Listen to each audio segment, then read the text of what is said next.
Hare Krishna. Welcome to this episode of Bhagavad Gita. In today's episode, we will be studying chapter 6, verse 15, the consummate yogi or the perfect yogi. Om Namo Bhagavate Vasudevaya. Om Namo Bhagavate Vasudevaya. Om Namo Bhagavate Vasudevaya. Om Ajnanatimirandhasya Jnananjanashalakaya चक्षुरुन्मीलितं येन तस्मै श्रीगुरवे नमः। श्रीचैतन्यमनोभीष्टं स्थापितं येन भूतले स्वयं रूपः कदा मह्यं ददाति स्वपदान्तिकं। वन्देऽहं श्रीगुरो श्रीयुतपदकमलं श्रीगुरुन् वैष्णवांश्च श्रीरूपं साग्रजातं सहगणरघुनाथान्वितं तं सजीवं साद्वैतं सावधूतं परिजनसहितं कृष्णचैतन्यदेवं श्रीराधाकृष्णपादान् सहगणललिता श्रीविशाखान्वितांश्च। हे कृष्णकरुणासिन्धो दीनबन्धो जगत्पते गोपेश गोपिकान्त राधाकान्त नमोऽस्तु ते। तप्तकाञ्चन गौराङ्गी राधे वृन्दावनेश्वरी वृषभानुसुते देवी प्रणमामि हरिप्रिये। वाञ्छाकल्पतरुभ्यश्च कृपासिन्धुभ्य एव च पतितानां पावनेभ्यो वैष्णवेभ्यो नमो नमः। नमो ॐ विष्णुपादाय कृष्णप्रेष्ठाय भूतले श्रीमते भक्तिवेदान्तस्वामिनिति नामिने। नमस्ते सारस्वती देवे गौरवाणी प्रचारिणे निर्विशेषशून्यवादी पाश्चात्यदेशतारिणे। जय श्री कृष्ण चैतन्य प्रभु नित्यानंद श्री अद्वैत गदाधर श्रीवासादि गौरभक्तवृंद। हरे Krishna Krishna Krishna Hare Hare Hare Ram Ram Ram Hare Hare. So welcome to this episode of Bhagavad Gita. It's been a while since we have met on the live streams. So in today's verse, we will be discussing the consummate yogi, the perfection of yoga. So we will go word by word and then we will go line by line. So please repeat after me as I read from here the words in green color. Yeah? Yunjan एवं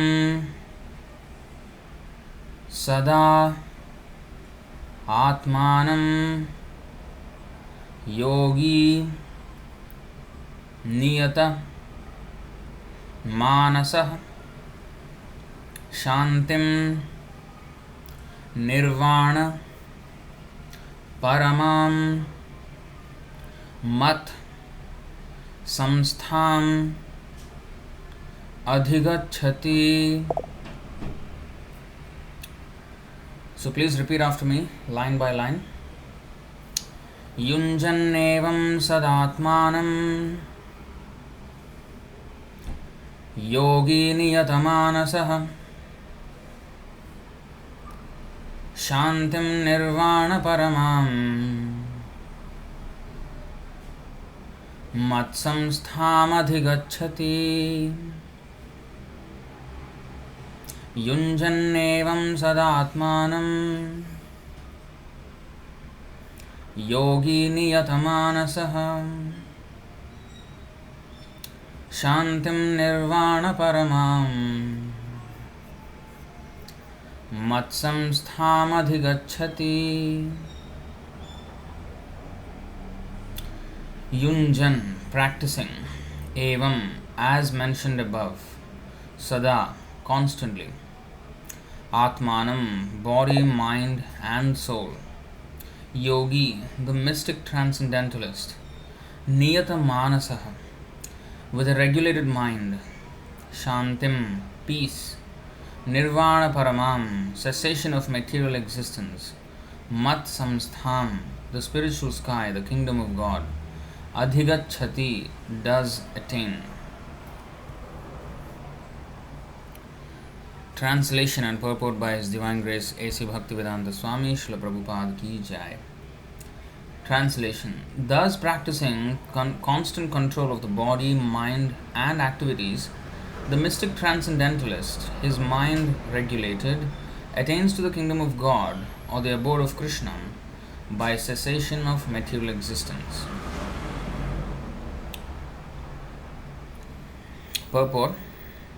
The ultimate goal in practicing yoga is now clearly explained. Yoga practice is not meant for attaining any kind of material facility. It is to enable the cessation of all material existence.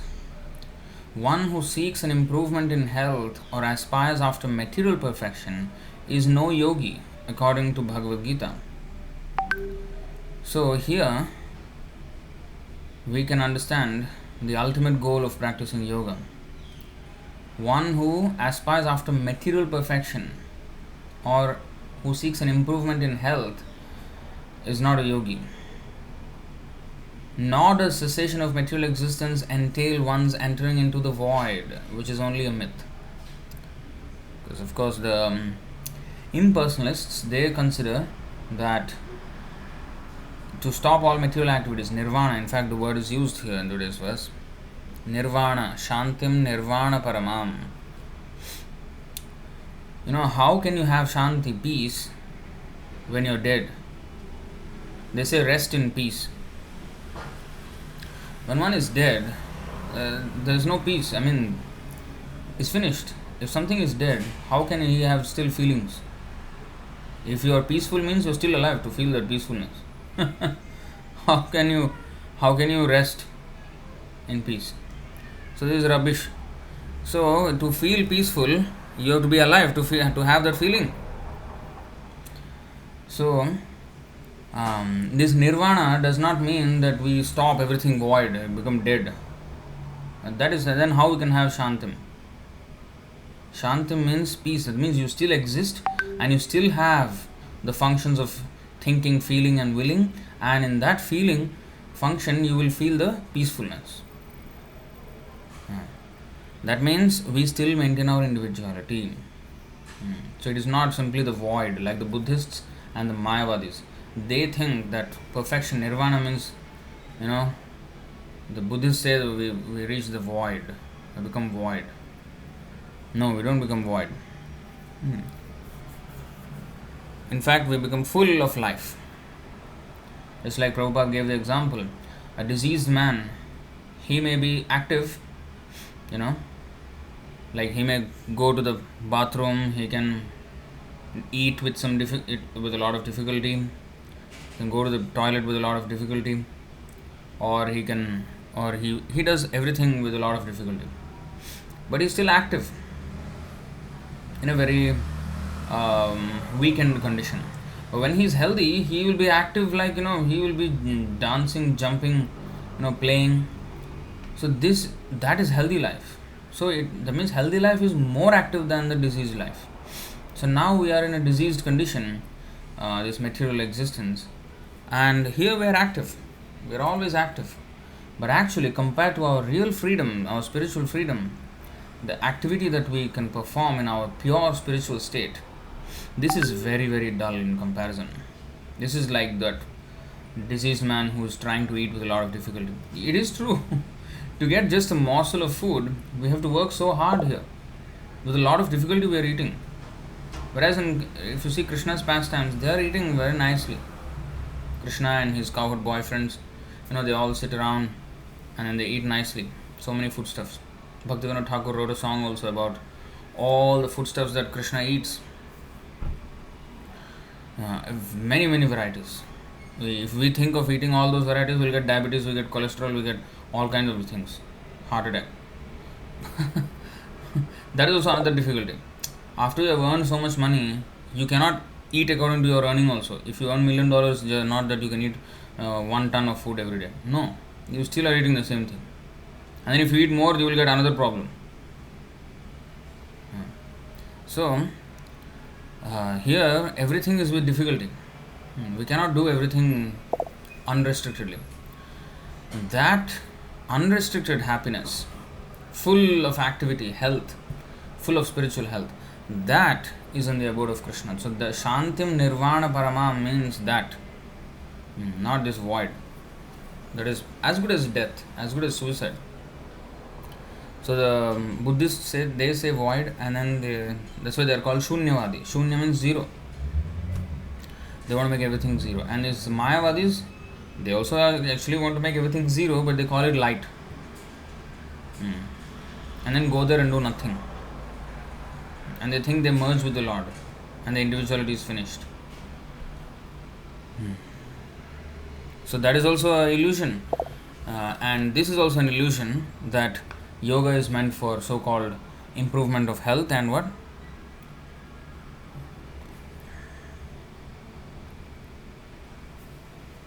Aspiring after material perfection. Material perfection means the yogis, the perfect yogis who have attained mystic powers, they can do many wonderful things seemingly against the laws of nature. They attain such powers. Anima, Laghima, Prapti, Ishita, Vasita, Prakamya, what is that? Kamavasayita. All these things are there, all these perfections are there. So let's see if we can find that.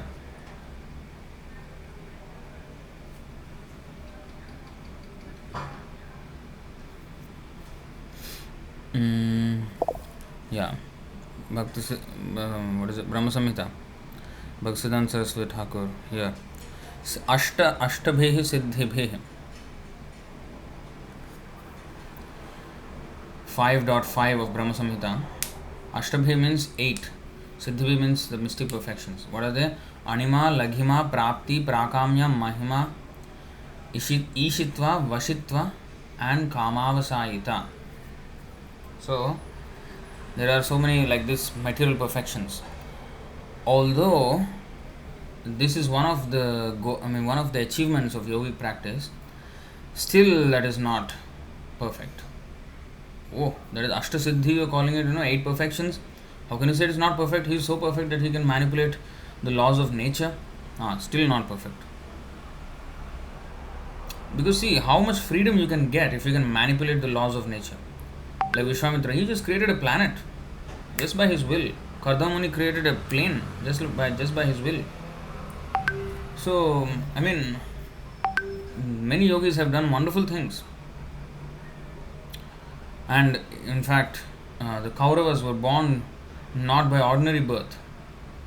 The womb was, it was kind of miscarriage for Gandhari. She herself actually, out of anger, she beat her own womb. And then it was like a miscarriage, and then that lump was put in 100 pots, divided into 100 pots, and then one small pot in a 101st pot, and then pot of ghee, and then all 100 sons and one daughter came. These are all yogic powers. So Kripacharya and his twin sister Kripi also were born like that, without a womb. So many things. Of course, modern science are also trying to kind of manipulate the laws, but with great endeavor and with little success. Whereas yogis, with also great endeavor, but with complete success. So they could do. But even if they attain to that state, like Anima means they can become lighter than the lightest. They can become feather light, lighter than the feather. And Anima, Laghima means I think it's lighter than the Anima means smaller than the smallest, and Laghima means lighter than the lightest, and Mahima means bigger than the biggest, heavier than the heaviest. So in this way, Prakamya means controlling other people's thoughts, mind, and then Kamavasayita, getting whatever you want from wherever you want. So ishitva, vashitva, so many. Huh? Like this, there are perfections. If you can manipulate that much, how much more active you can be. Now we're talking about the diseased condition and then becoming active in a healthier state. Now the yogic perfection, they can be active in ways which you cannot even imagine. But even that is still diseased condition. Because real freedom we can only get when we are situated in our original condition, which is our spiritual nature. What is that? Muktir hitva anyatha rupam swarupena vyavasthiti. When we are situated in our swarupa, our original position as servant of Krishna, that freedom is unmatched. Like Narad Muni, he can go to material world, spiritual world, wherever he wants. And there's nothing that can stop him. He's very active. You can see Srila Prabhupada's life, how active he was. Even at the, Prabhupada always used to say, oh, I'm at the fag end of my life. No. At the fag end of his life, he is so active. That is spiritual nature. That means even though his body is in one way, he is, razor sharp in his focus and in his determination, everything. So that is liberated condition. And of course, you can see Ajamil's story also. When Ajamil said Narayana, immediately the Vishnudutas came at speeds which you cannot imagine. They are in Vaikuntha, which is far beyond the material sky. And they came down immediately. What kind of speed they must have come in? Unimaginable. That much freedom they have. So, of course, Vaikuntha, the devotees are most free. So that is the real freedom. Not just to move around. We're talking about complete freedom from material anxieties, material distresses. No birth, no death, no old age, no disease. No adhyatmic, no adhibhautik, no adhidaivik miseries. Complete freedom. That is real yoga. Not simply some, some losing some weight. This is not yoga.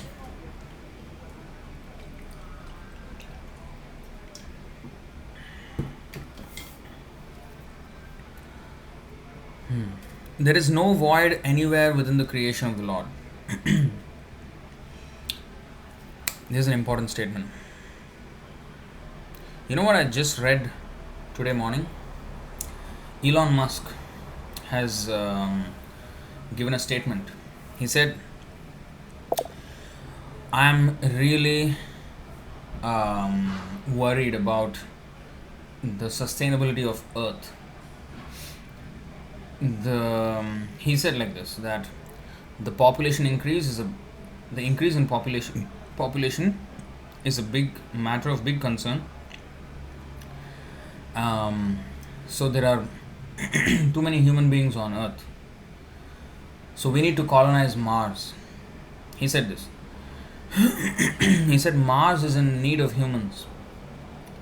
He said Earth has been brought to life because of humans. Rather, the balance is completely ruined because of humans. But anyway, he said Mars needs humans. There's zero humans on Mars. He said like that. But that's not true. There is no void anywhere within the creation of the Lord. And this is confirmed in Bhagavad Gita, 2nd chapter. Which verse?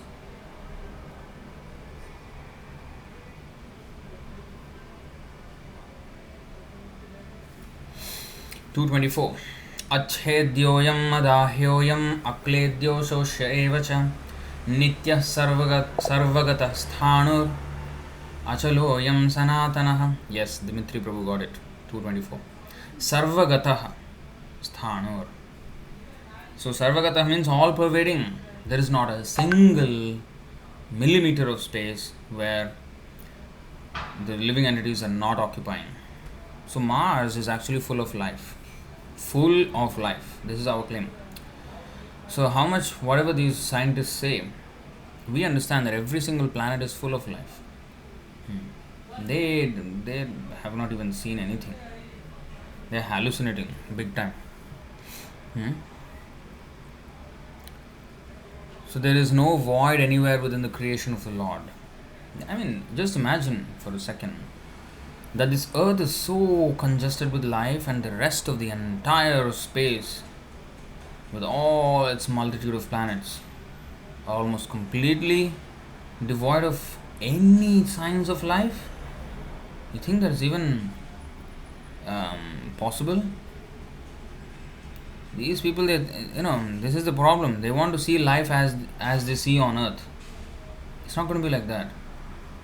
We have no eyes to see ghosts even, right?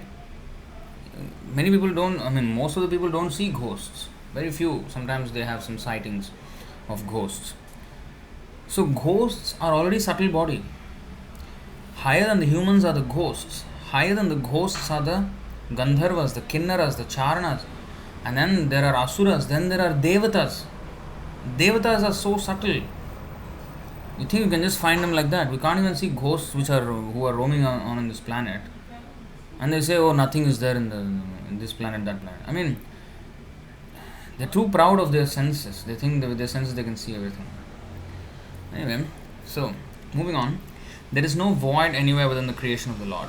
Rather, the cessation of material existence enables one to enter into the spiritual sky, the abode of the Lord.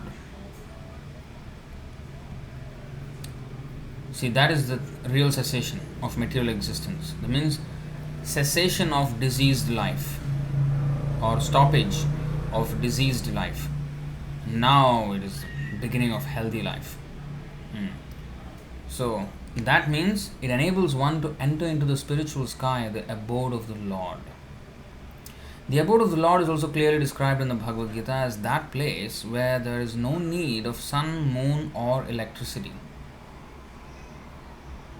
All the planets in the spiritual kingdom are self-illuminated like the sun in the material sky. The kingdom of God is everywhere, but the spiritual sky and the planets thereof are called Paramdhama, or superior abodes. Parastasmat tu bhava anya vyaktat avyaktat vyakto vyaktat vyakta vyaktat sanatana vyakta avyaktat sanatana. It is beyond the manifested and unmanifested nature of this material world. That is the eternal world. You see? And there's no need of sun, there's no need of moon, there's no need of electricity. You see? It's not dependent on these things. All the planets in the spiritual kingdom are self-illuminated like the sun in the material sky. So they're called Parandhama. A consummate yogi. What is consummate? Who has achieved perfection. Who has achieved a perfect yogi. Who is perfect in understanding Lord Krishna. First of all, that is the consummation of yoga. So that is explained by Krishna further down in this chapter. 647. Yoginamapi sarvesham madgatenantaratmana shraddhavan bhajate yo mam same yukta tamo mataha. He said, whoever is my devotee, always thinking of me, he is the topmost yogi. See? He is the highest yogi. So he is the consummate yogi, the devotee, bhakti yogi. This hatha yogi and all this, that they are not yet. Unless they come to the point of devotional service, they cannot reach their perfection. So a consummate yogi who is perfect in understanding Lord Krishna, as is clearly stated herein by the Lord himself, mat chittaha, mat paraha, mat sthanam, can attain real peace and can ultimately reach his supreme abode, Krishna Loka, known as Goloka Vrindavan. In the Brahma Samhita 5.37, it is clearly stated, Goloka eva nivasatya khilatma bhutaha. The Lord, although residing always in his abode called Goloka, is the all pervading Brahman and the localized Paramatma as well by dint of his superior spiritual energies. Okay? The Lord, although residing always in his abode, is the all pervading Brahman and the localized Paramatma as well by dint of his superior spiritual energies.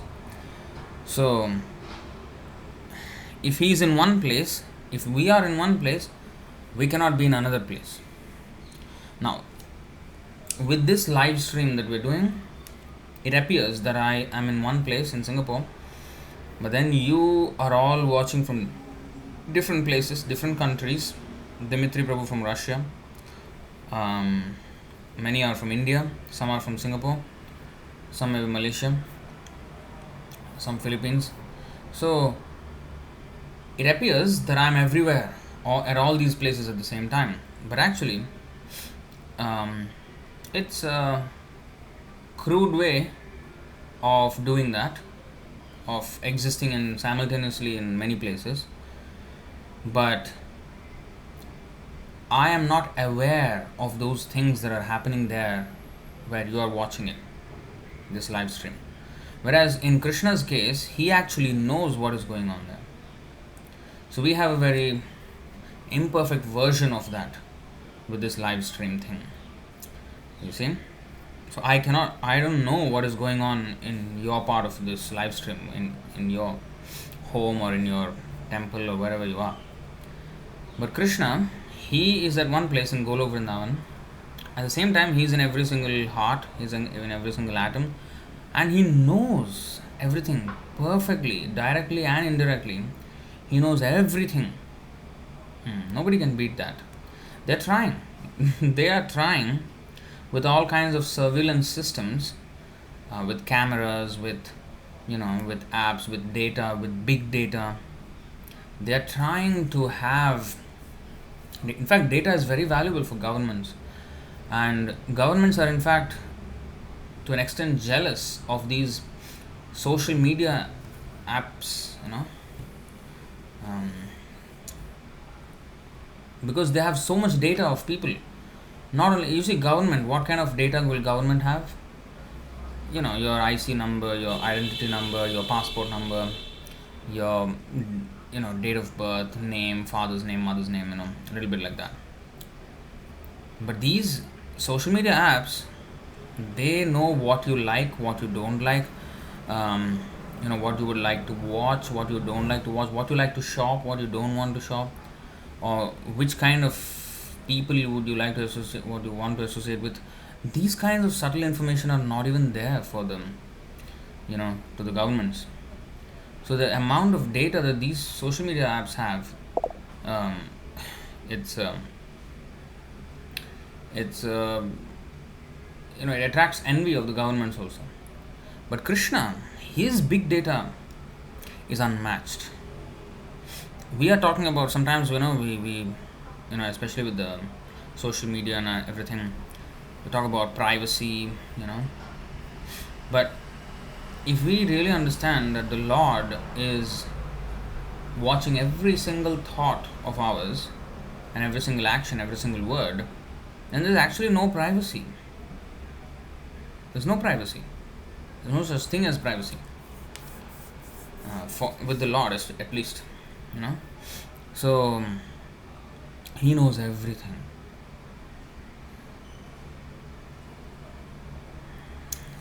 In the 13th chapter, it is said, Sarvatah Panipadam Tat Sarvatokshi Shiro Mukham Sarvatah Shrutimaloke Sarvam Avritya Tishtati.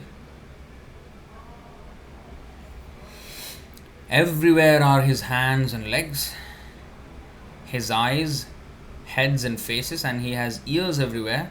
In this way, the Supersoul exists, pervading everything. You see? And if you go to Ishopanishad,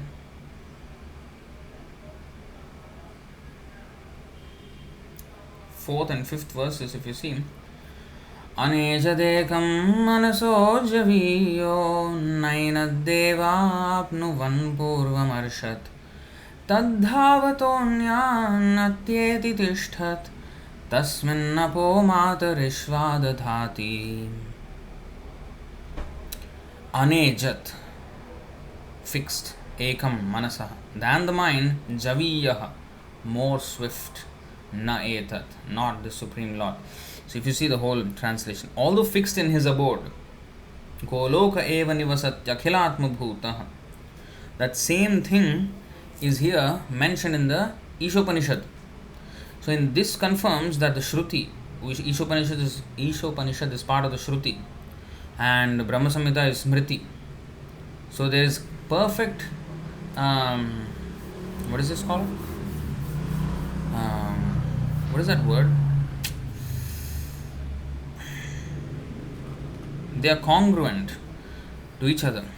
There is perfect congruence between the Shruti and Smriti. It's not that, like the Shankaracharya-vadis or Shariraka Bhashyavadis or Mayavadis. So follow Shankaracharya, they say the Shruti is more important than Smriti. They say like that because they can manipulate the Shruti easily. Smriti is very hard to manipulate, in fact. It's much more powerful, in fact. That's why Srimad Bhagavatam, Shankaracharya did not dare to touch. So anyway, coming back to the point, he, although fixed in his abode, the personality of Godhead is swifter than the mind and can overcome all others running. So if you're running, you're not stable, you're not in one place. But Krishna can be in one place and he can run. And he exhibited this, when he was being petitioned by Uttara, the mother of Maharaj Parikshit. And Krishna was there, At the same time,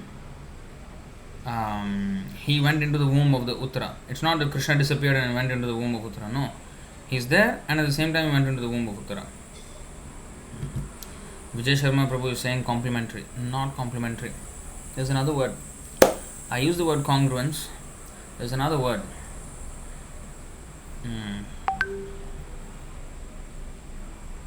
Anyway.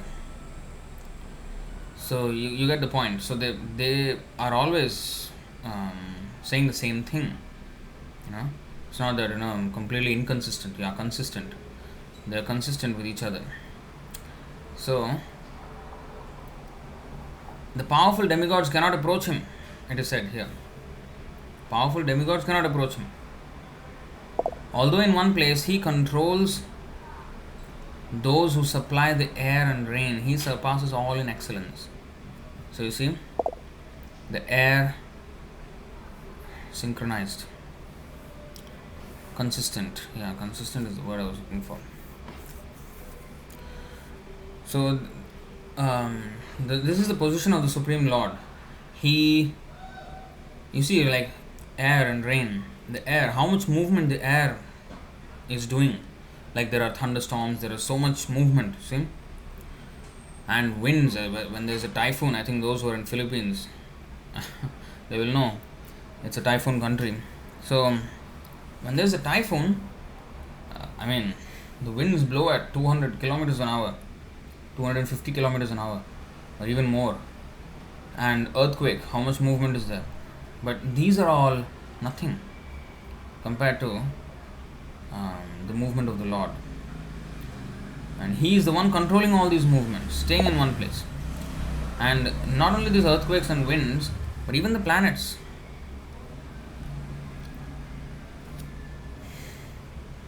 Brahma Samhita.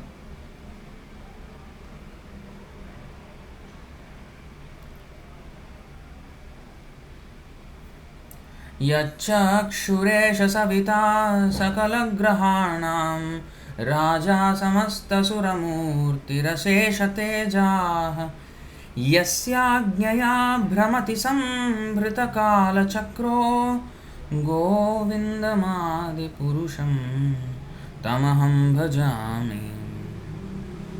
The sun, who is the king of all the planets, full of infinite effulgence, the image of the good soul, is as the eye of this world. I adore the primeval Lord Govinda, in pursuance of whose order the sun performs his journey mounting the wheel of time. The sun is moving by the order of Krishna. It's also explained Let me see.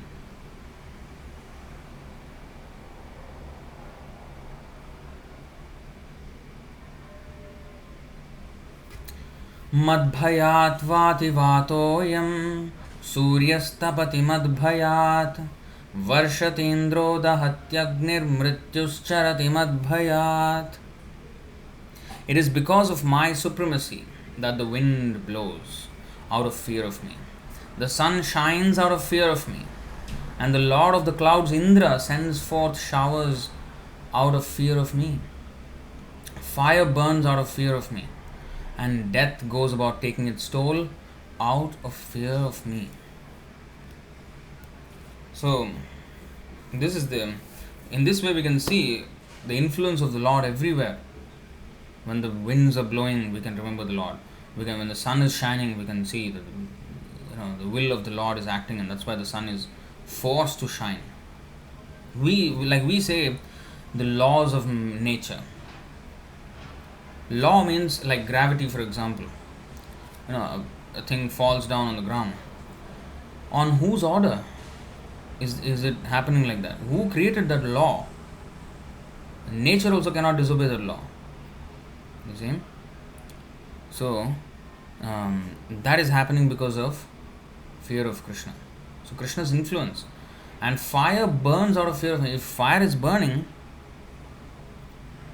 it is out of fear of Krishna. And death also is fearing Krishna.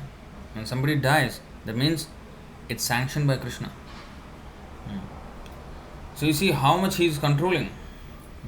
This is the Lord.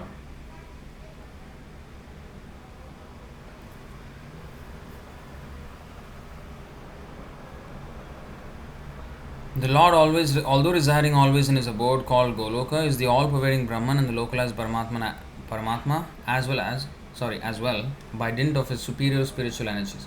No one can reach the spiritual sky Vaikuntha or enter into the Lord's eternal abode Golok Vrindavan without the proper understanding of Krishna and his plenary expansion Vishnu. So we have to understand about Krishna. That means we have to read Srila Prabhupada's books. Otherwise, you see, no one can reach the spiritual sky Vaikuntha or enter into the Lord's eternal abode without the proper understanding of Krishna and his plenary expansion Vishnu. So how to have proper understanding? You have to read the books. Have to read the books. Otherwise, no entry. Just like if you can't pass an entrance examination, you have no entry into a university or whatever. Similarly, there has to be qualification. If you don't know, then Krishna says, if you know, you will come back to me. But then the opposite side of the coin is that if you don't know, you cannot go back to him. As simple as that. Bhagavad Gita 4:9. Janma karma cha me divyam evam yo vetti tatvatah tyaktva deham punarjanma naiti mameti sojuna. One who knows the transcendental nature of my appearance and activities does not, upon leaving the body, take his birth again in this material world, but attains my eternal abode, O Arjuna. So one who knows about the appearance and activities of Krishna. Activities of Krishna means not just when he came as Krishna and all the leelas that he performed. Everything that is happening is the activity of Krishna. So we have to know how to relate everything. Not relate, they are already related. We have to be able to see all that. So that is the vision of a pure devotee. Like when Srila Prabhupada, he got onto the Jaladuta ship, and when the ship was in the waters of the ocean, then he saw this vast ocean. Chinese president, what he will think? Let us conquer. Let us have some ships and conquer that island and move those country people wherever, push them. So he will think like that. The marine photographers, videographers, they will go under the water and then find some sharks, find some whales or something like that. Or some people just take photos, I was at this sea, beautiful, this one. Prabhupada, what did he do? Govinda Jai Jai, Gopal Jai Jai, Radha Ramana Hari, Govinda Jai Jai. He was chanting this when he saw the vast sea. It's immeasurable power. The sea is so powerful, and such powerful sea does not dare to cross the beach. How powerful! If there is, what a tsunami can do. Uh, a sea. That is just a minuscule portion of the power of the ocean. If the ocean really, floods the land, finished. The whole life on the planet will be finished. So powerful are the oceans, but Krishna is controlling them so tightly that they don't dare to cross the beach. Of course, when rascals increase in number, then he orders the ocean to little bit go inside and gather some people back into the waters. So that Krishna will do. But then otherwise, people go to the beach to play. Where are they playing? They're playing just beside the most dangerous, vast ocean, the most powerful, force on the planet, water, and they are playing right at the edge of that powerful ocean. On whose confidence? Having faith on who? Although they don't realize, if Krishna's order that the sea has to remain there, not going anywhere more than that, and and people are taking advantage of that. So Prabhupada immediately saw the connection with Krishna. Instead of thinking about some fish and becoming a fish next life, he's thinking of Krishna.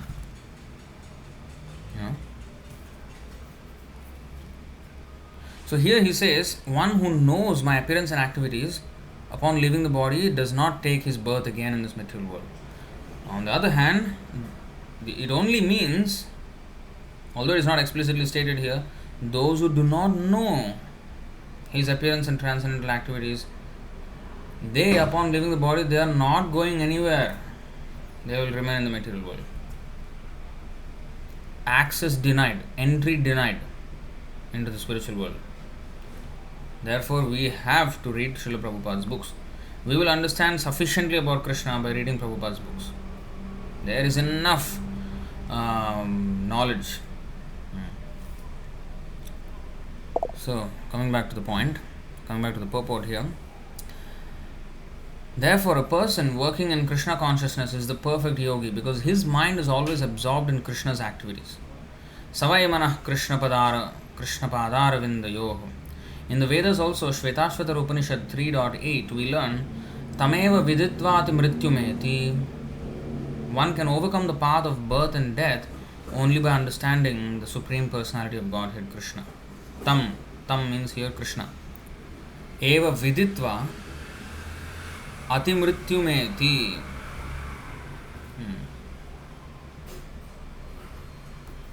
In other words, perfection of the yoga system is the attainment of freedom from material existence and not some magical jugglery or gymnastic feats to befool innocent people.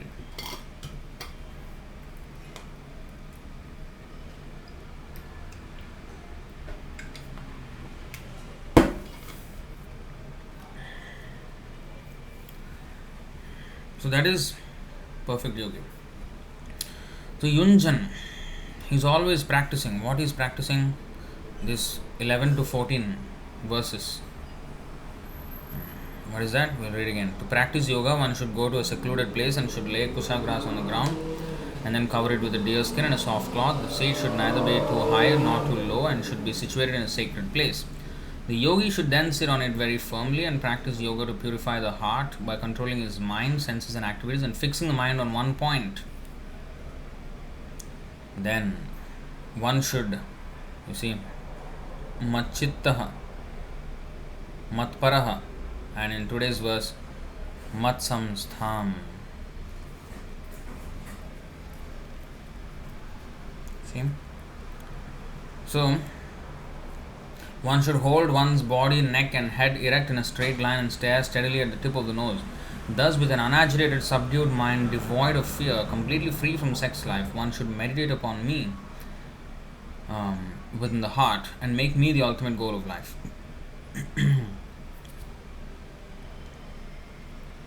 So, this practice, yunjanevam sadatmanam, thus practicing constant control of the body, mind, and activities, the mystic transcendentalist, his mind regulated, sada atmanam, the body, mind, and soul, all regulated.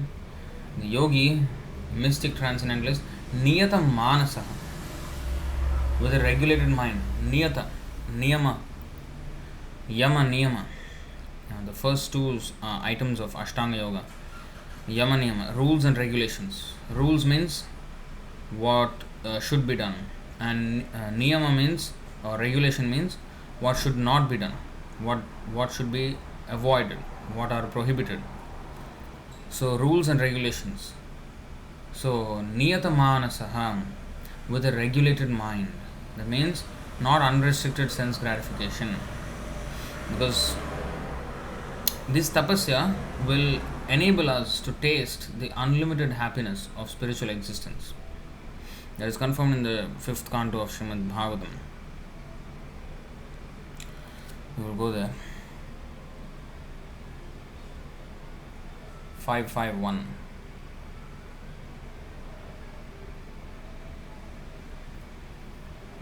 नायं देहो देह भाजां निर्लोके कष्टान् कामानर्हते विड्भुजां ये तपो दिव्यं पुत्रकायेन सत्वं शुद्धेद्यस्मात् ब्रह्म सौख्यं त्वनन्तम्.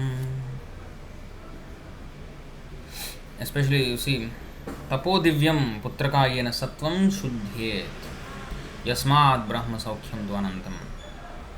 Lord Rishabdev told his sons, my dear boys, of all living entities who have accepted material bodies in this world, one who has been awarded this human form should not work hard day and night simply for sense gratification, which is available even for dogs and hogs that eat stool. One should engage in penance and austerity to attain the divine position of devotional service. By such activity, one's heart is purified, and when one attains this position, he attains eternal blissful life, which is transcendental to material happiness and which continues forever. So you see, it's Brahma Saukyam, spiritual happiness, and it's unending. Anantam, unending.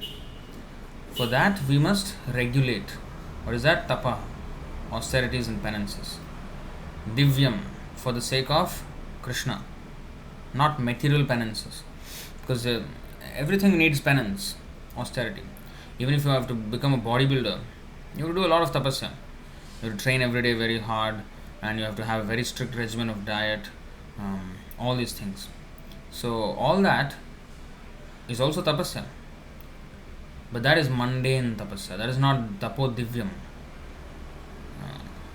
Divyam means divine austerity. Like yesterday was Ekadashi, so we fasted for Krishna's pleasure, so that we can engage in more service of Krishna, minimize our bodily demands, and maximize our service to Krishna. So that is tapo divyam putraka yena sattvam shuddhyet. Sattvam means the heart or our existence. Shuddhyet means becomes purified. Shuddhyet means will definitely become purified. Yasmad brahma saukhyam dvanantam. Then we can experience the unlimited happiness of spiritual existence, the means of devotional service. So, niyatamanasah, this is very important. Human life is meant for self-control. Yoga indriya samyama. Yoga means first of all control of the senses. Unrestricted senses, we cannot progress anywhere in yoga. Niyatamanasah. That's why there is even marriage. Marriage is nothing but a controlled sex life. Licensed, controlled sex life. See? And that is marriage. Otherwise, there is no need for marriage. But because there is the desire of sex, then it has to be fulfilled in a regulated way. So that regulation is marriage. So people don't understand nowadays. They think marriage is for just for a legal document, so that I can have my house, or I can have this and that, or this or that.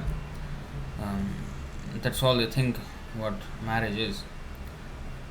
So in many countries they are thinking of ways and means how to do away with this marriage. They are thinking, some people are actually thinking about partnerships. That means we'll be partners for a while, partners in crime, partners in sin, and then produce a child, and we'll have some contract done up on how we want to take care of this child. Maybe you provide the money, I provide the care, or I provide the money, you provide the care, or whatever it is. They draw up a contract, and and then when it is when they want to try someone else, it's boring anymore, we will try someone else. So they will, okay, the contract is has come to an end, and maybe there will be clauses that will enable the woman to get support from the husband or partner from the previous partnership, and then now the new partnership with somebody else when she wants to try shopping around. So this is animal life, exactly animal life. Yeah. They also have partners like that. So it's not something new. They are thinking, they are evolving the marriage and then everything and bringing to a whole new level. Yeah, it's a whole new level. It's not new. It's a whole another level, but it's not up. It's down. Adhogachanti tamasa. Jaganya gunavrittistha adhogachanti tamasa. Sinful activity, whole another level. Yeah, like 20 million steps below the human life.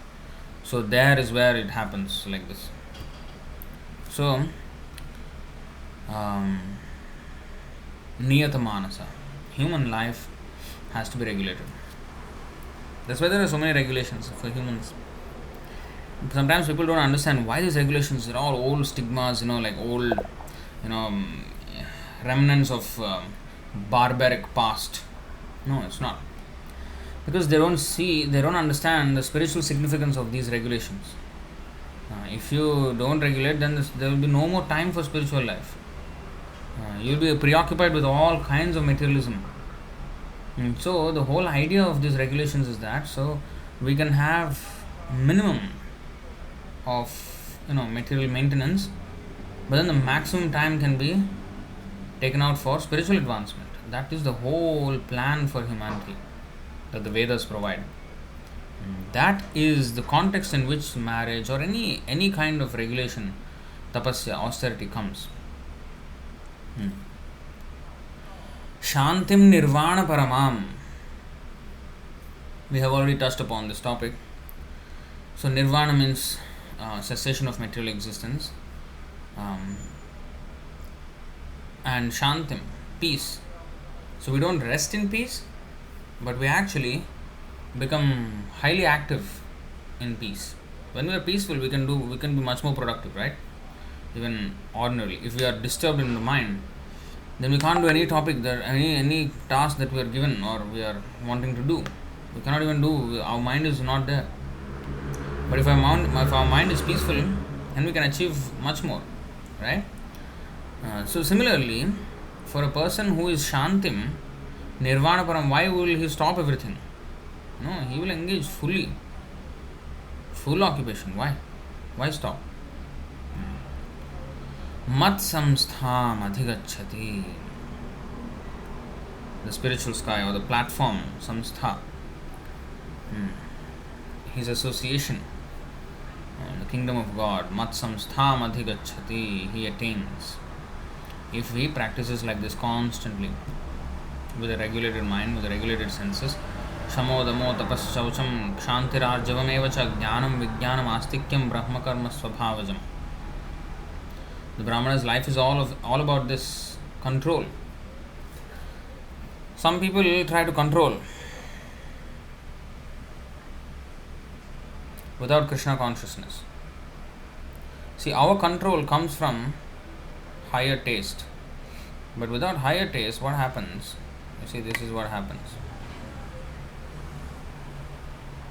Yat pada pankaja palasha vilasa bhaktya karmashayam grathitamudgrathayanti santah tadvannariktamatayo yatayo piruddha sroto ganastamaranam Bhaja Vasudevam.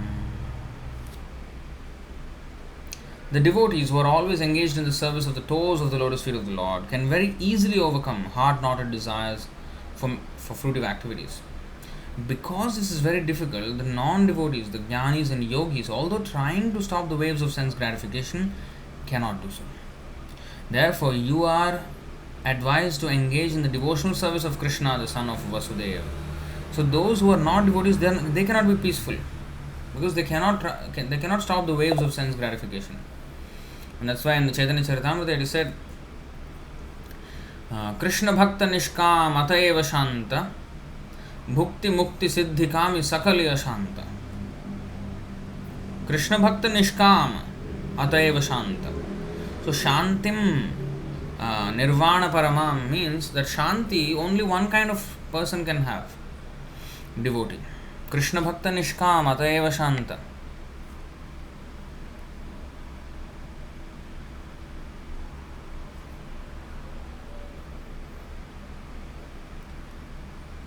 Madhya 19.149. Because the devotee of Lord Krishna is desireless, Nishkama, he is peaceful. Fruitive workers desire material enjoyment, jnanis desire liberation, and yogis desire material opulence in the way of perfections, yogic perfections. Therefore, they are all lusty and cannot be peaceful. So, as long as you have lust, you cannot be peaceful. When there is a fire burning in your room, how can you be peaceful? You cannot, right? So similarly, the lust is like fire. And those who want to fuel the fire by desiring this and that, they in fact not just not peaceful, they are aggravating the problem. Whereas if the fire is extinguished, if there is no fire, that person is peaceful. So lust is like fire. What is that? Dushpurena analena cha. It is explained in the 3rd chapter of Bhagavad Gita.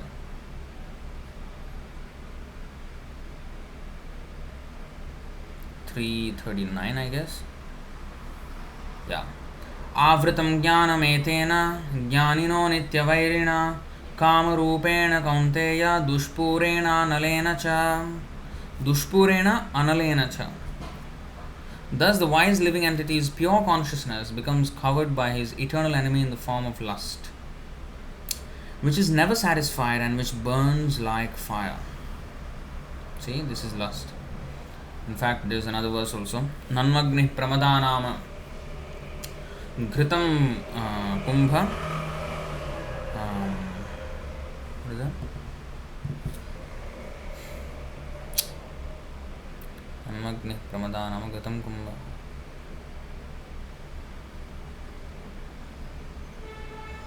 Let me take it out.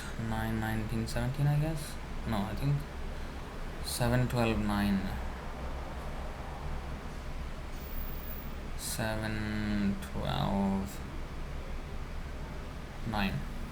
Yeah. Nanmagni pramadhanama ghritakumbha samah puman sutamapi rahojahyaadanyada yavadarthakrit. Nanmagni pramadhanama. Agni, the fire. The woman is like fire, one who bewilders the mind of man, pramada.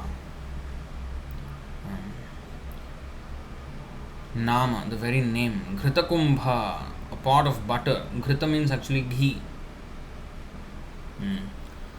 Ghritakumbha samah puman. A man is like that, a pot of butter, a pot of ghee. Sutam api raho jahyat. Sutam means one's own daughter, raha, in a secluded place. Jahyat, one must not associate with. Anyada yavadarthakrit. Woman is compared to fire and man is compared to a butter pot. Therefore, a man should avoid associating even with his own daughter in a secluded place. Similarly, he should also avoid association with other women.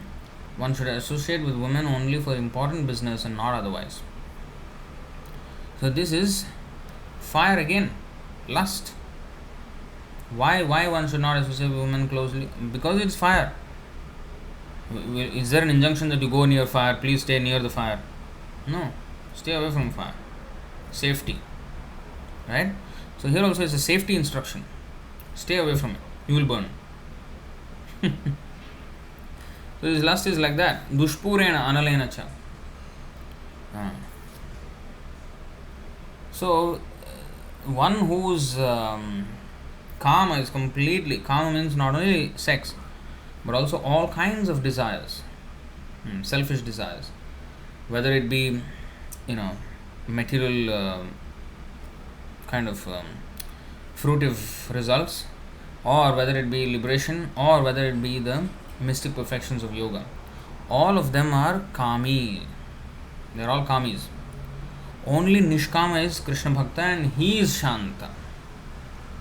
So Shantim Nirvana Paramam means only Krishna Bhakta. Others cannot be Shanta.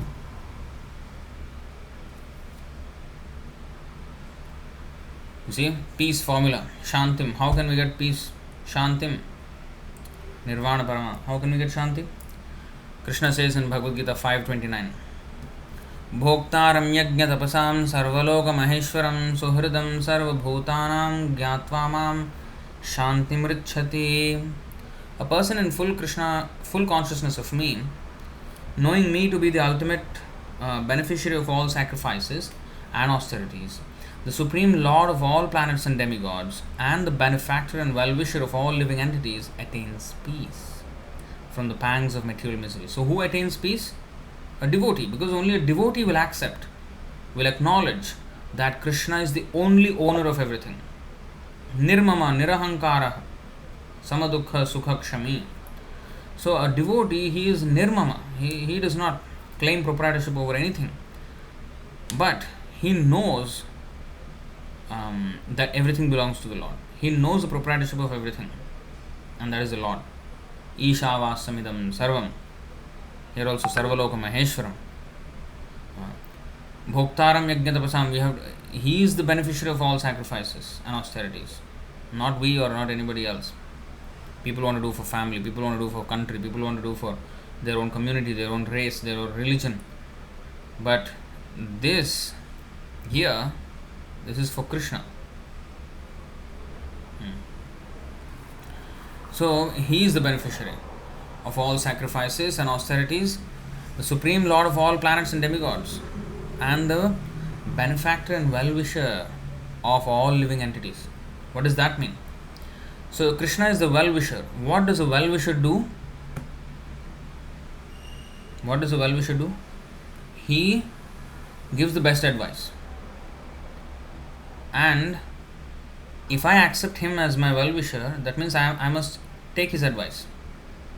Krishna is giving his advice, Bhagavad Gita, Srimad Bhagavatam, and all this. What is that? Swata Krishna Jnana. Krishna Kailo Veda Puran. What is that? Maya Mugdha Jiver Nahi Swatah Krishna Jnana. Jivera Kripaya Kailo Krishna Veda Puran. So Kripa, a well-wishing friend, he is very merciful. So he will always want to help. Suhridam.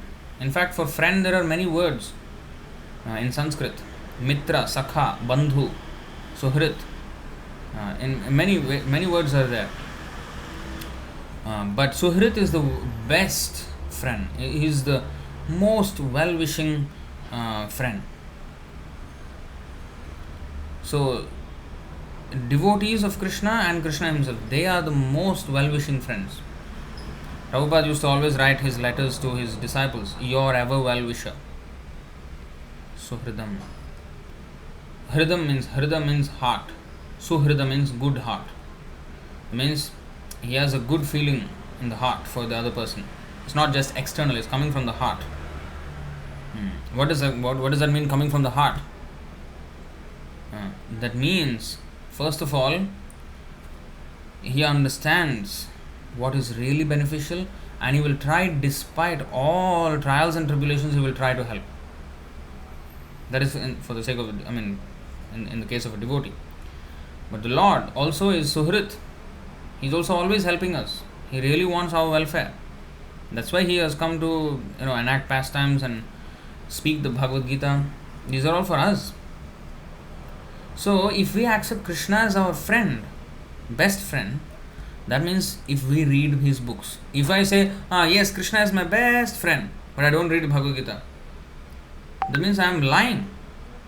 I don't accept Krishna as my friend. That means if I am not reading Prabhupada's books, I am not accepting Prabhupada and Krishna as my friend. Implication, if you are not reading.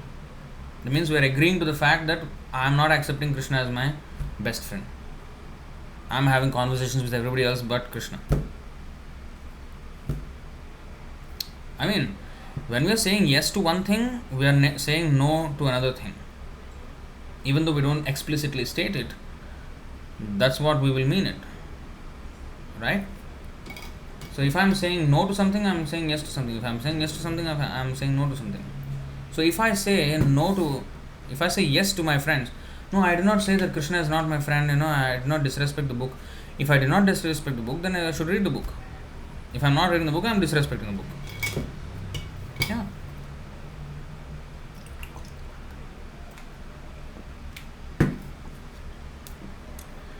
Every day we chant this offenses. Remind ourselves of the offenses against the chanting of the holy name. Fourth offense, to blaspheme the Vedic literatures,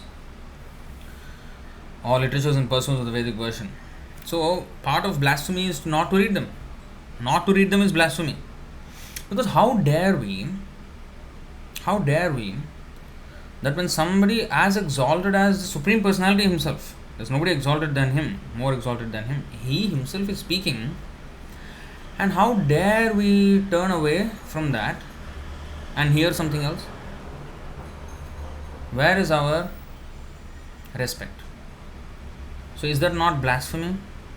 Suppose Prabhupada has come to our temple, and if I don't come to the temple to visit Prabhupada, Prabhupada is giving lecture, I don't listen, I just go somewhere, I just do something.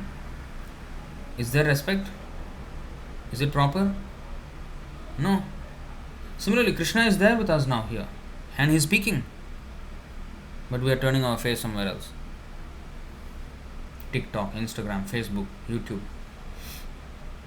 You see? This is what we are doing. So what will happen? Then we will not get Shanti, because attains peace. Shantim richati, gyatva maam shantim richati. But if we don't hear him, we don't accept his supremacy, we don't do our activities for his satisfaction, then we will not be in peace.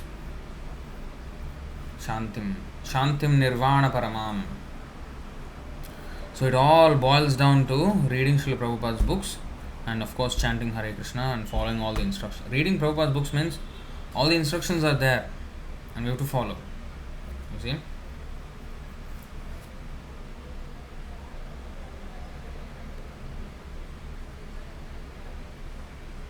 And one more thing, 7:15:28. You see,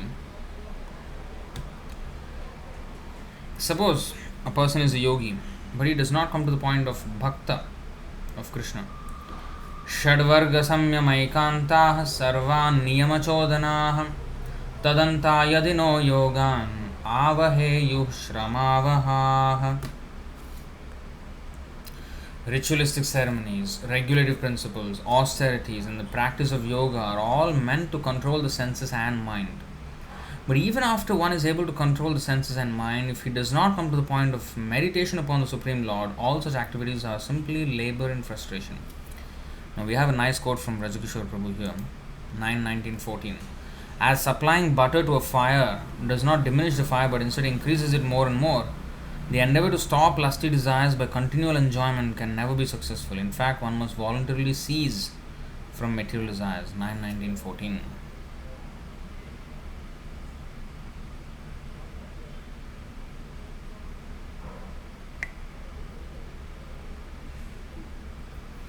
न जातु कामः कामानाम् उपभोगेन शाम्यति हविषा कृष्णवर्त्मेव भूय एवाभिवर्धते.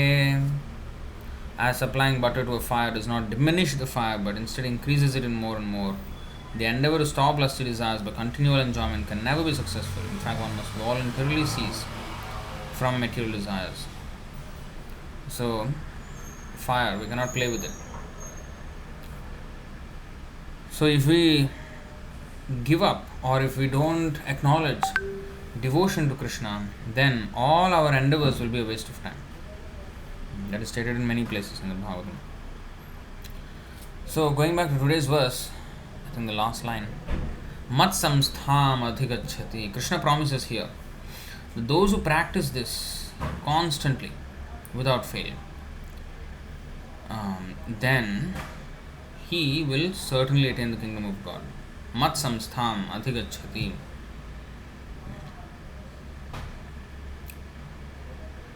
Destination. Just in the last 2 weeks, there have been 2 attempts to go to space. They went to space.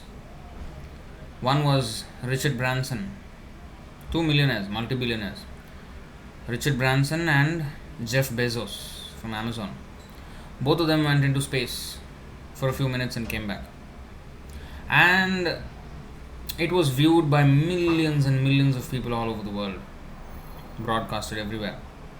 And they said this is the new age in space flight technology, this is new age in space tourism, big words. But what is the destination?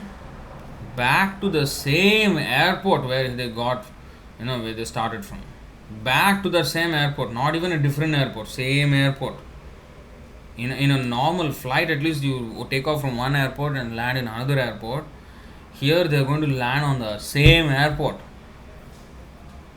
Just go some 100 kilometers above the earth and come back to the exact same place where you left off from. What is the success? If I jump, I rather jump somewhere which is worthwhile. If I can jump onto another planet, or at least another part of the same planet, at least there is some use. Like Hanuman, he jumped from the Indian peninsula and he went to the Lanka, and there is some use of that jump. What is the use of this jump? Okay, I'm coming back to the exact same place. It requires a lot of technology to actually come back and land at the same place. It requires a lot of intelligence to create such technology. But they don't stop to think, what have we achieved here? What is the destination? Just go up a little bit and then jump. This is monkey business. Monkeys are jumping. Huh? Rajagishwar Prabhu is saying they are just spacing out, actually. Literally spacing out. In American vernacular, spacing out means just wasting time, and millions of dollars. And you see, Dimitri is saying, spend a ton of money just for the sake of curiosity. That's ridiculous. It's hundreds of thousands of dollars for one flight, and you are 3 minutes in space and coming back. And what is that space? It's their own definition of space. They have defined that 100 kilometers above the surface of from the surface level, from the sea level, is space. Let us call it space. They called it space and they went a little bit above that line and they said we have gone to space. This is their success. Te tvam bhukta sarvalokam vishalam kshine punyam arthalokam vishanti. Coming back to the same place. What is the success? Whereas here, mat samstham. Now, if you take an ordinary flight, forget about this rocket launching, space flight and all.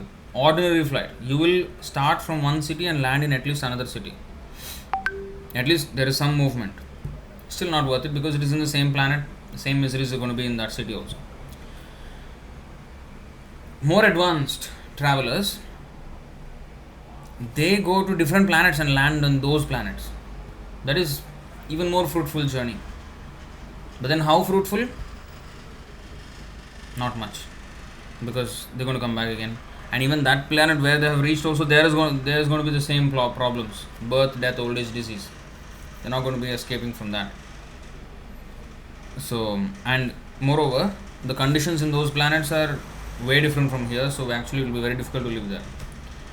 So, added problems actually. Of course, The yogic way is that you get a completely new body and go to another planet. But even there is Abrahma Bhuvanalokan Punaravartino Arjuna. From the topmost planet down to the bottommost in the universe, in this material universe, is full of these problems of birth, death, old age, and disease. So it's not worth it. Mat Samstham, Kingdom of God, yes, that is the worthwhile destination. I think there is a movie, The Final Destination. I don't know what they did in that movie, but the real final destination is this Mat Samstham, the real ultimate destination. So, although these people are spending big millions and billions of dollars, the devotees who are chanting Hare Krishna, they are performing far greater travel. Those material scientists try to move around by yantra, machine, and we move with mantra, sound, technology. This is our technology. Hare Krishna mantra is our technology.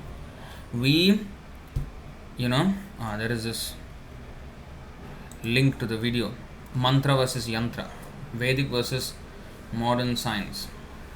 This Tattvadarshan episode number 9 on Instagram, IGTV. So we did this episode there. So they move with yantra, we move with mantra, and mantra is far more powerful than yantra. So, and depends on which mantra. You see, we are chanting the mantra that is coming from Krishna Loka.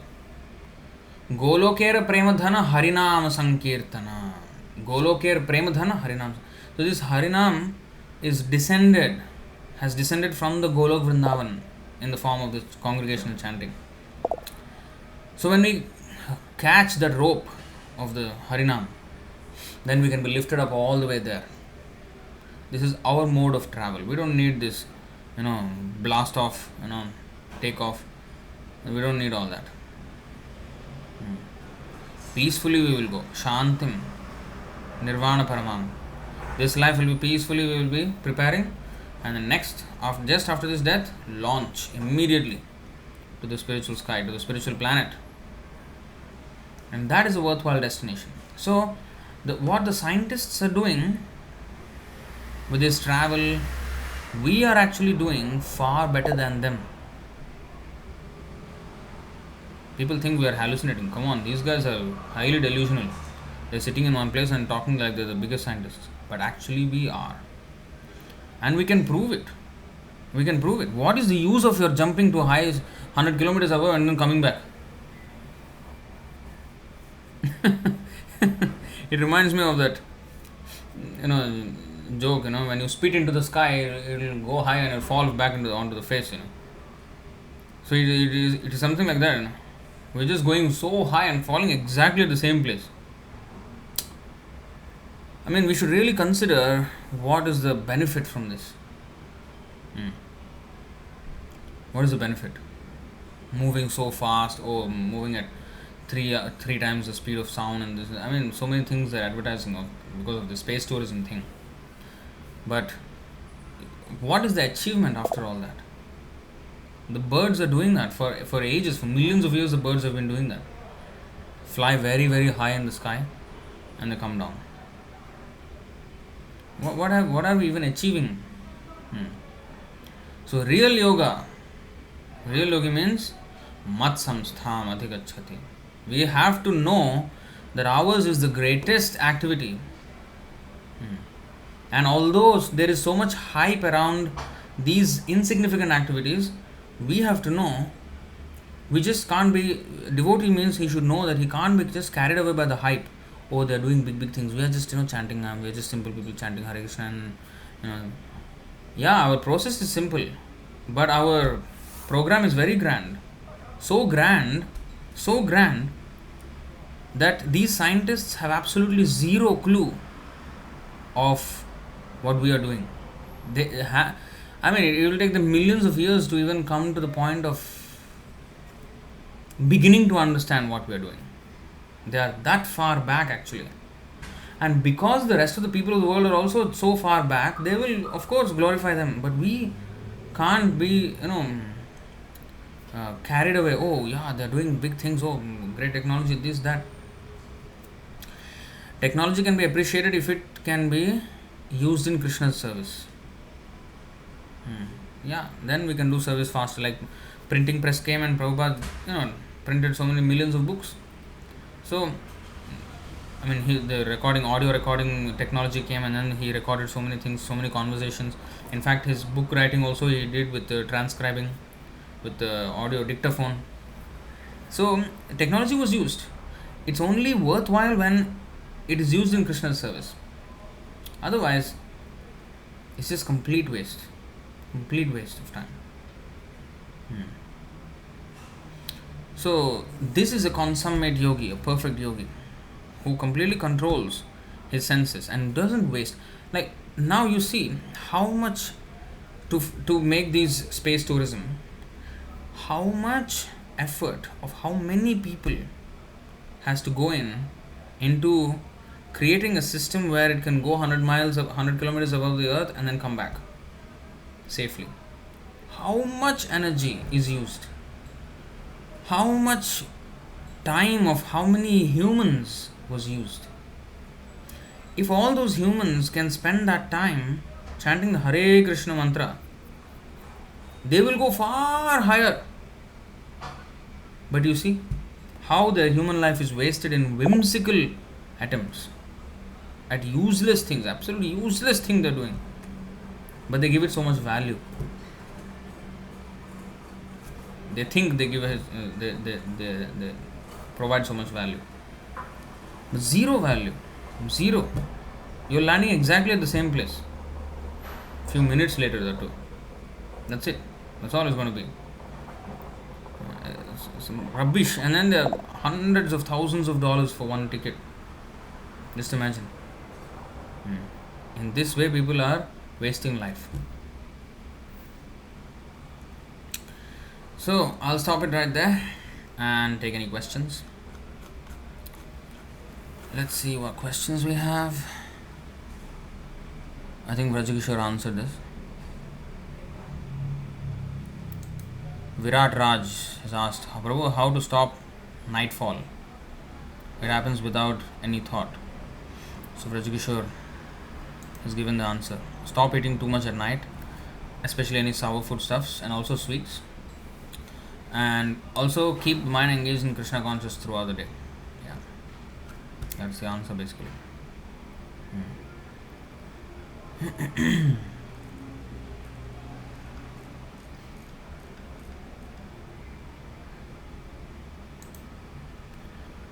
Dimitri is saying we cannot even sit alone in the room for an hour without being active. Yeah. Of course, they say you are restless, that's why you cannot be. But if you are, really focused, you can be. And yogis are there, they have done for thousands of years meditation. Like Hiranyakashipu also did for 100 years meditation without moving. I mean, but they are moving subtly. They are moving because they have huge desires and they have this. So actually, we cannot be dead. There's no way we can be dead. We're always active.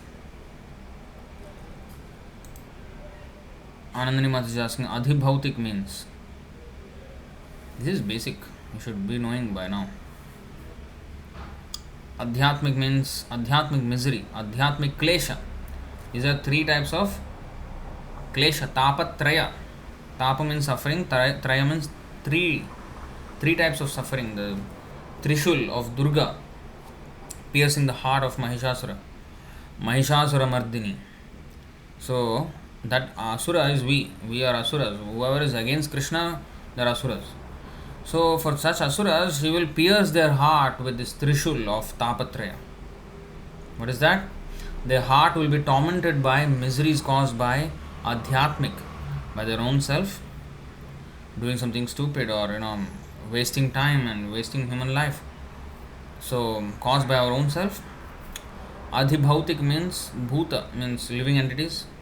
So, caused by other living entities, it can be human beings or insects or animals or whatever.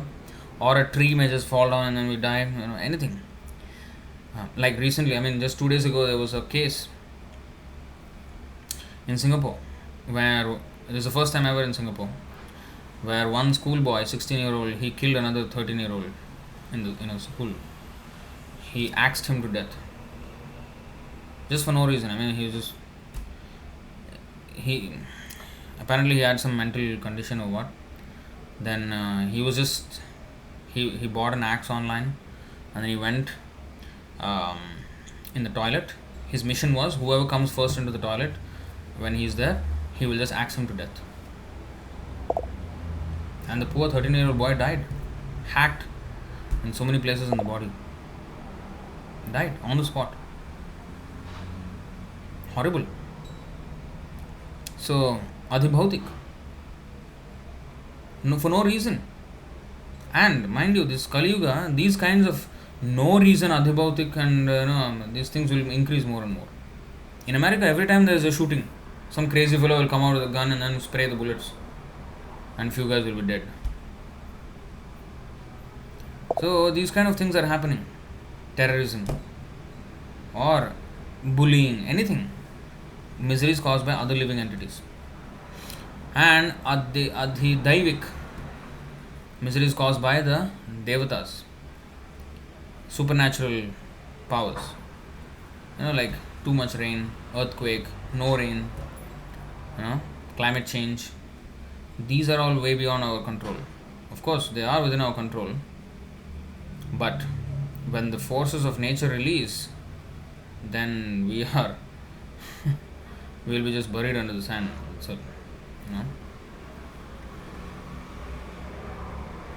and those forces are nothing but the demigods' forces. So these are Tapatraya. Okay, next.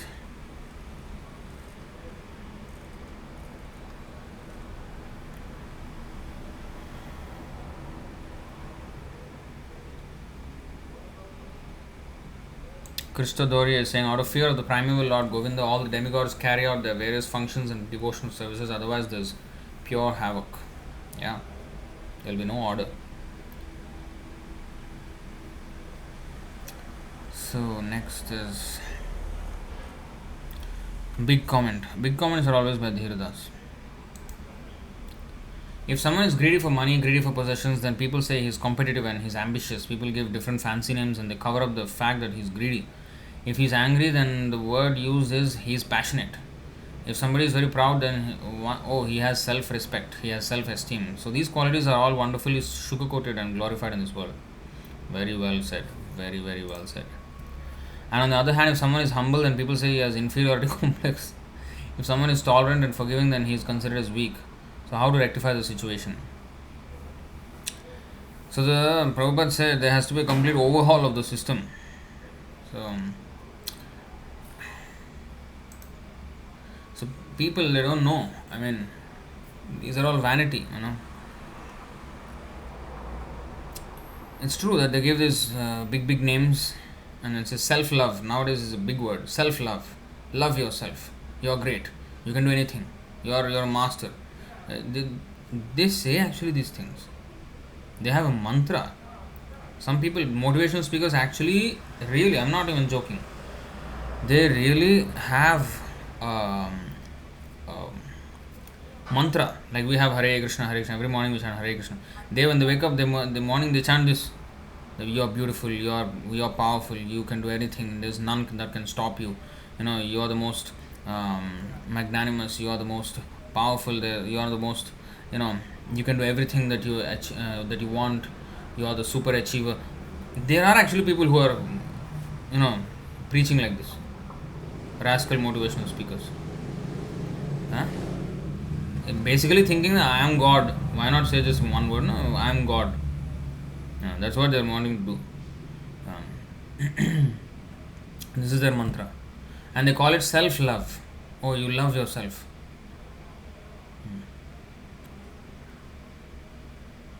They are so obsessed. This is all Western and nonsense. So they don't understand humility, power of humility. How much we can learn, how much we can be sober. I mean, Chaitanya Mahaprabhu, God himself is saying, Trinadapi Suni Chayana, Tarorapi Saishna.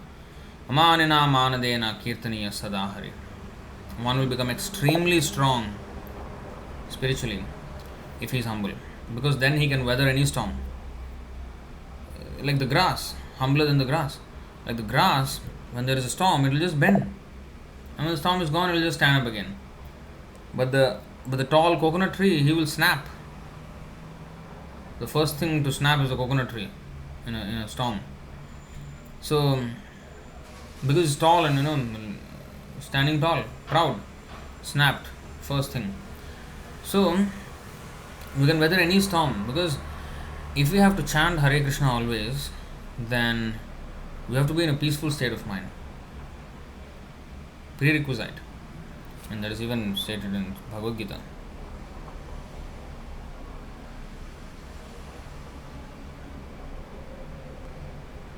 नास्ति बुद्धिरयुक्तस्य न चायुक्तस्य भावना न चाभावयतः शान्तिरशान्तस्य कुतः सुखम्.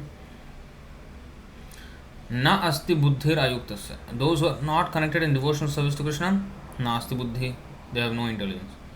And such people, nacha ayuktasya bhavana, they don't have steady intelligence, steady mind. Nacha abhavayata shantir, and those who don't have steady mind is fickle, then no shanti.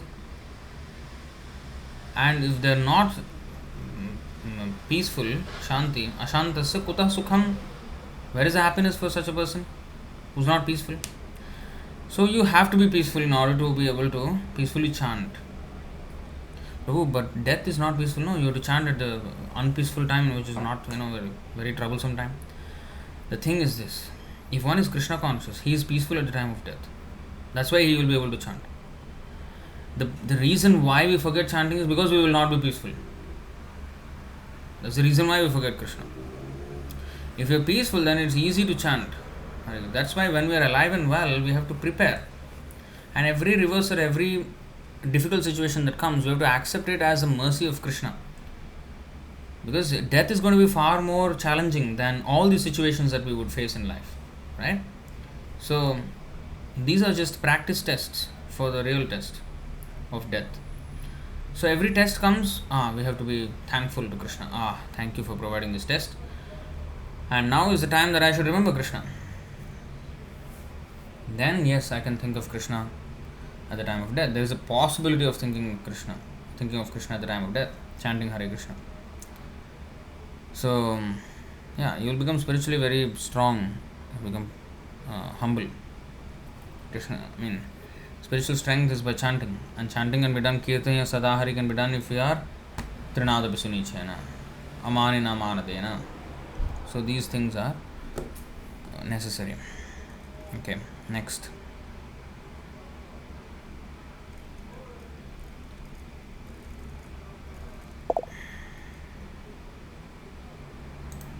Dimitri is saying people don't strive to achieve the kingdom of God because they used to think like, I'm not really a bad person, did some good, so at the end of life there will be the judgment day and I'll be definitely promoted to heaven. Good luck.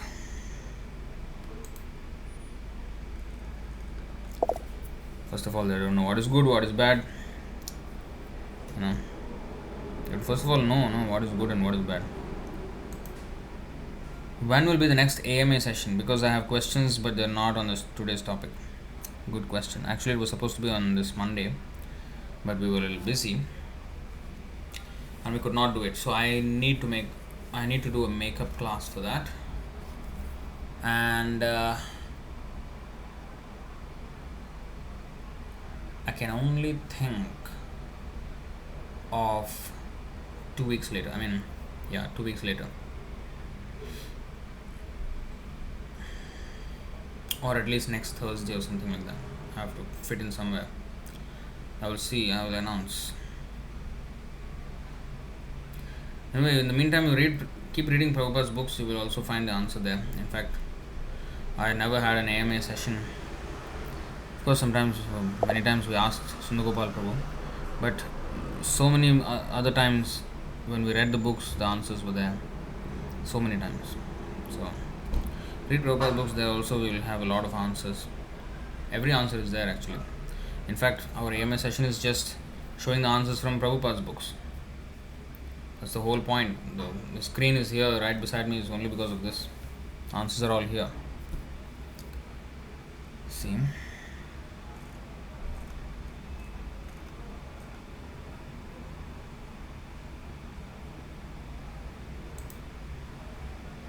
Dhiradas Final Destination series has very funny storyline where the groups of people try to avoid death after one of them has a promotion where they are all supposed to die, then they try to save their lives, but at the end all their endeavors are doomed to failure.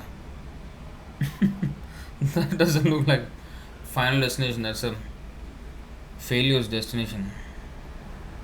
Born losers. No, Final Destination means mat samstham adhigachati.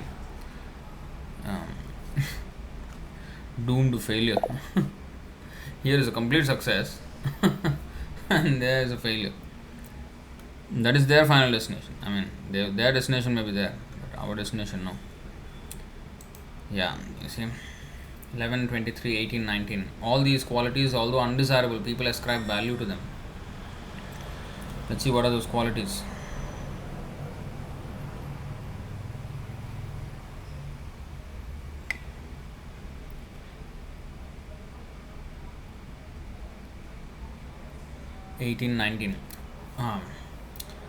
See, steyam himsanritam dambha kamah krodhah smayo madah bhedo vairam avishvasah samspardha vyasanani cha ete panchadashanartha hyarthamula mata nirnam tasmadanarthamarthakyam Shreyorthi duratastyajet. Very nicely worded. You see,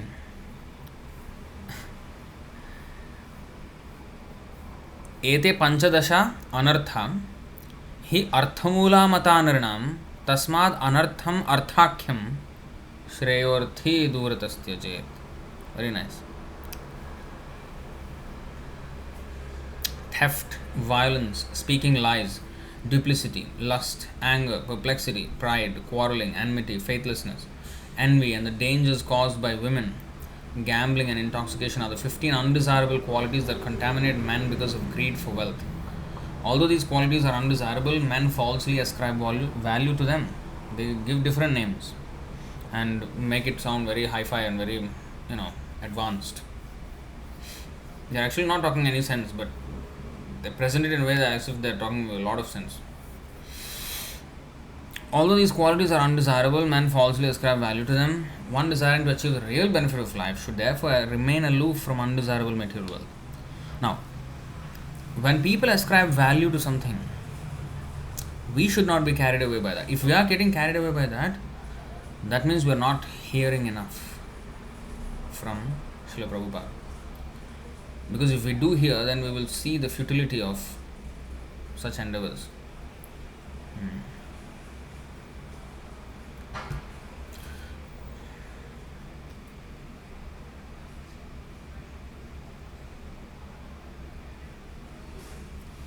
So, next. Anandani Mataji. Gandhi had that strength from humility. Actually, he was not humble. He was austere, but he was not humble. See, humble, in the external sense, it may look like humble. But humble means you should not think that you are karta. See,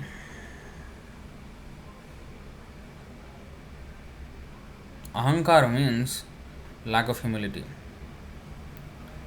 327, you see, prakrite kriyamanani gunai karmani sarvashah ahankara vimudhatma kartaham iti manyate. The spirit soul, bewildered by the influence of false ego, thinks himself the doer of activities that are in actuality carried out by the three modes of material nature.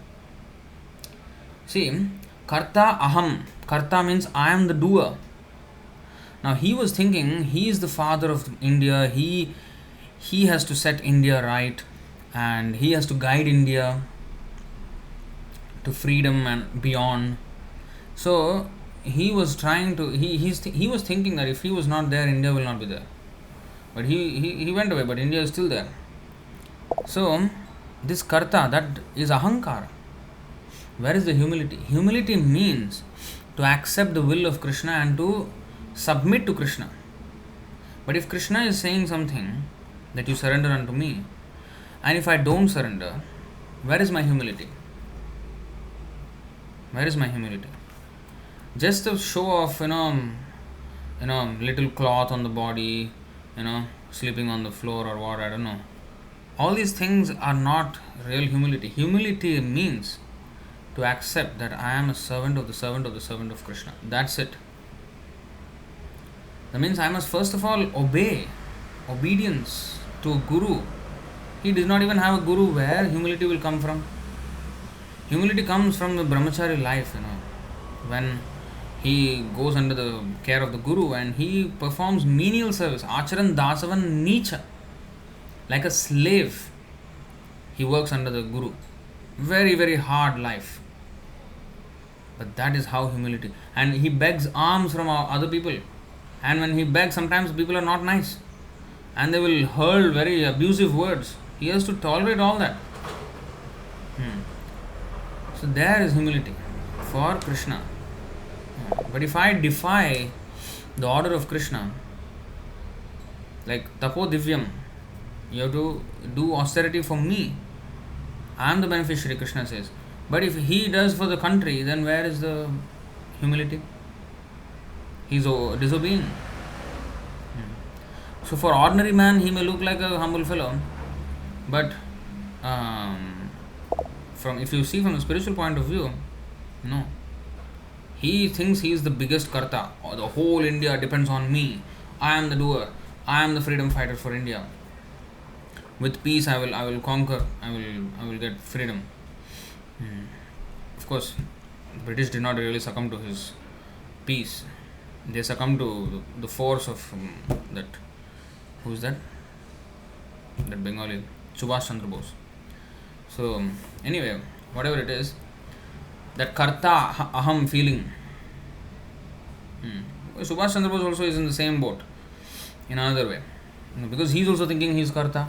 So as long as we understand that Krishna is the only doer, and then we have to cooperate with his plan, unless we come to that point, we are not humble.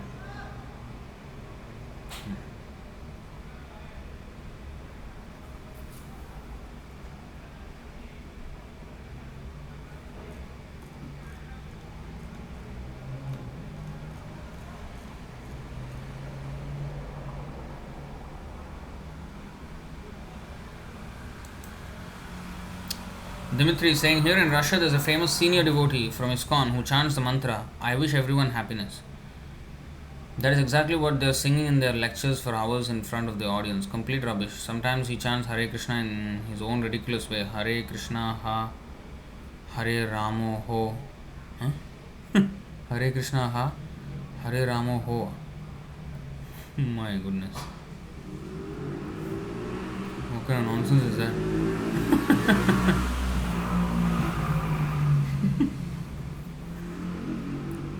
Actually, I wish everyone happiness. That is, in fact, Vedic mantra also. Sarve jana sukhino bhavantu. That is there. But then, what is the use of just saying it without actually giving them the formula for happiness?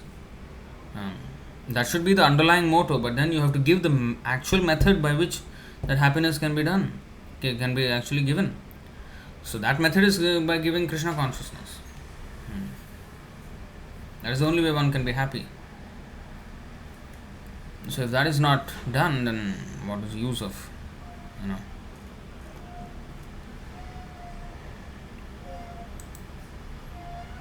Dimitri is saying, yes, I am reading the third canto now and still a bit confused about creation and etc. Yeah, we will conduct the AMA session sometime next week. This week, not possible, but next week. We'll do the makeup session.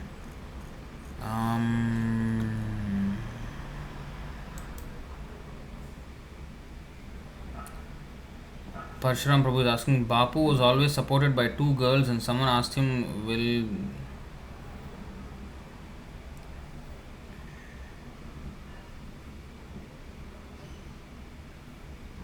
I actually did not understand. Will do himsa if someone insult them. Oh, okay, I understood. Bapu was always supported by two girls and someone asked him, will he do himsa if someone insults them? Bapu replied no and the girls left him.